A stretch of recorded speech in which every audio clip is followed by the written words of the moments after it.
Ah, vous êtes là. J'étais en train de travailler. Alors, me revoilà assez vite parce que... Hop, nouvelle vidéo. Et aujourd'hui, mes amis, on va parler finalement du meilleur personnage de comics de tous les temps. Celui qui nous prouve qu'on est dans la meilleure timeline finalement. Ah bah si, je suis désolé, on est dans un monde où la même année, il y a un physicien d'éther qui théorise les ondes gravitationnelles, et dans la même ville, il y a une meuf qui invente ça, putain.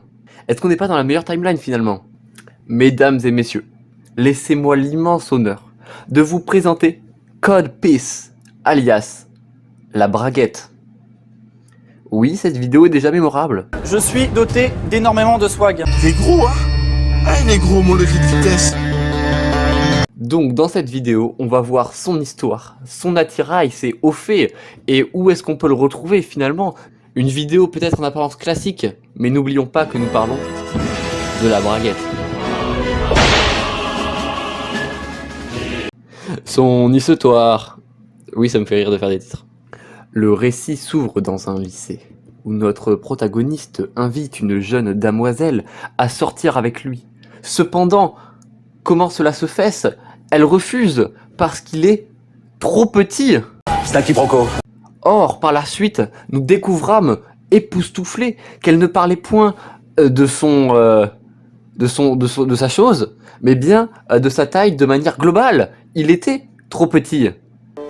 Pauvre papa, il a une petite Bite. Pourquoi te moquer de gens soufflant d'un complexe d'infériorité? Le livre nous montre ensuite des éclairs de la vie de l'homme. Ça ne veut rien dire. Ça ne veut rien dire. Je recommence.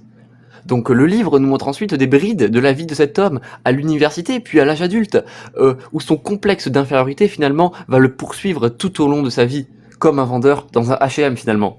Après s'être vu refuser une chirurgie de rehaussement, ce qui aurait pu lui être très favorable, et ben l'homme décide de prendre les choses en main. C'est très bizarre, encore une fois, c'est très bizarre, il faut que cette vidéo s'arrête. Et il se tourne vers une vie de crime pour expier ses péchés, c'est l'inverse, pour commettre des péchés, oui c'est mieux. Après quelques mois de bricolage dans un atelier d'usinage, le méchant est prêt à faire ses débuts. Il déclare triomphalement « La braguette arrive ». Il avait exactement cette voix-là en fait. C'est pas une courgette, c'est ma grosse bite. Ultraman douce, ce vieux Bill. Son attirail. Oui bah c'est très drôle, abonnez-vous bordel de merde.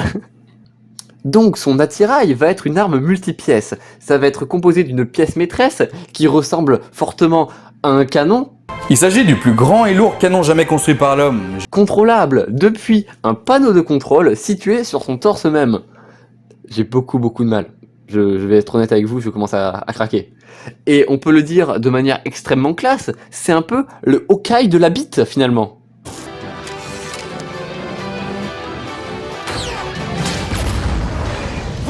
Maintenant, elle va marcher beaucoup moins bien, forcément. Il peut en effet en faire des utilisations tant diverses que variées, comme par exemple un canon, un laser, des missiles de tir autodirecteurs qui touchent sur un D6, une attaque sonique, des gants de boxe rétractables, ou même des outils tels que des ciseaux ou encore des perceuses. Ne me demandez pas pourquoi il y a une perceuse, bordel de merde. Ne me demandez pas. C'est au fait... Une fois, il a tenté de braquer un coffre. Ceci est un putain de braquage. Baissez-vous, baissez-vous. Mais la police l'a arrêté, avec l'aide de Kate Godwin. Non, je ne ferai pas de jeu de mots sur ce nom de famille, trop tard je viens d'en faire un. En fait, elle est arrivée et possédant des pouvoirs d'acide, elle lui a fait fondre son gros chibrax. Triste sort pour le personnage le plus vigoureux de DC Comics, oui, on peut se le dire, effectivement. Donc les auditeurs les plus assidus auront bien sûr réagi au nom de Kate Godwin, membre pendant un temps de la Doom Patrol. Ah, j'ignorais. En effet, ce perso apparaît dans le comics Doom Patrol numéro 70 de la série du Vertigo Label, connu pour son humour tout à fait cocasse, absurde et plein d'autres adjectifs bien trop compliqués pour que je les connaisse. Non mais franchement, lisez-le bordel, Grant Morrison en intégrale, c'est que du bonheur, lisez-le en fait. Regardez comme c'est beau, regardez comme c'est beau une intégrale, ça vous donne pas envie de le lire un peu? D'ailleurs, regardez aussi l'excellente série Doom Patrol, franchement, la saison 4 elle sort en 2022, il y aura une vidéo dessus évidemment, et j'ai l'espoir, écoutez-moi bien, j'ai l'espoir qu'il y ait un miracle et que ce soit l'antagoniste de la série ou au moins qu'il fasse une apparition, parce que vu comment la série est totalement barrée, c'est tout à fait possible. Mais bon, faut arrêter de se voler les fesses, hein. Dans tous les cas, j'attends la suite de Que Ferme. À chaque fois tu fais cette blague de trop, c'est chiant ça. Ouais, c'est pénible.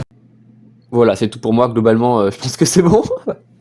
Abonnez-vous et likez un pouce bleu. Ça veut rien dire, encore une fois, j'ai beaucoup de mal. Mais en même temps, est-ce que c'est vraiment de ma faute? Je ne pense pas. Moi, je ne pense pas être le coupable. Abonnez-vous, likez et partez maintenant. Je veux pas aller à l'école. Ah bon? Quel père la vertu vous faites?